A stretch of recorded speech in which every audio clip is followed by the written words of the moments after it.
620,000 soldiers died during Civil War. Two-thirds died of diseases, not wounds. Why did so many soldiers die during Civil War?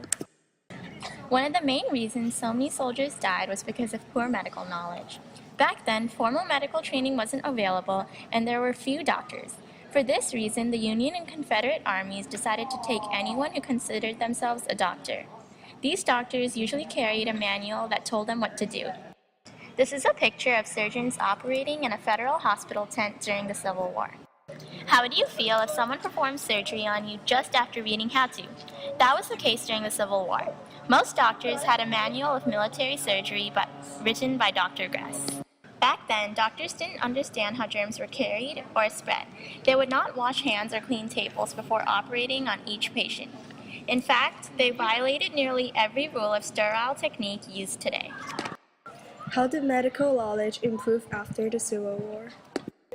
To begin with, soldiers from small rural areas suffered from childhood diseases such as measles and mumps because they lacked immunity. Outbreaks of these camp and campaign diseases were caused by overcrowded and unsanitary conditions in the field. To fix this, the U.S. government created the U.S. Sanitary Commission in June 1861. The commission was directed by Frederick Law Olmsted, preaching the virtues of clean water, good food, and fresh air. The commission pressured the Army Medical Department to improve sanitation, build large, well-ventilated hospitals, and encourage women to join the newly created nursing corps. Next, second to diseases as a cause of death were battlefield injuries. The overwhelming number of wounded created problems in removing them from the battlefield. In August 1860, Union General George B. McClellan authorized the creation of trained ambulance corps for the armies. They would come on the battlefield and retrieve wounded soldiers. Third, the largest medical achievement of the Civil War was in the areas of field hospital organization and personnel. In the beginning of the Civil War, staffs were organized on an as-needed basis. The number of staff was usually too small, and healthy soldiers had to be left behind to care for the sick and wounded.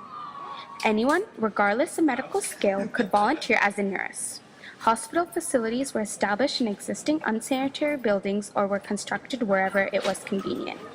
By the end of the Civil War, this all changed. Military hospital and staff became more permanent. In 1862, the idea of professional nursing was born. Finally, hospital facilities were improved by the use of large, well-ventilated hospital tents and more permanent, cleaner pavilion hospitals. Many medical advancements resulted from the Civil War experience. Doctors who treated hundreds of thousands of cases of dysentery, diarrhea, typhoid, malaria, and gunshot wounds compiled copious notes that would aid researchers after the war. These case studies were later published between 1870 and 1880 under the title Medical and Surgical History of the War of the Rebellion.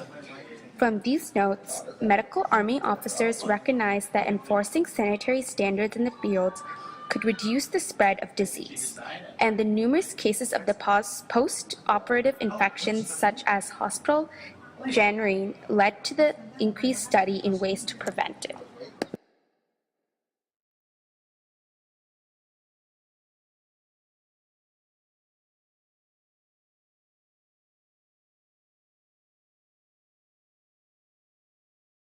Created using Powtoon.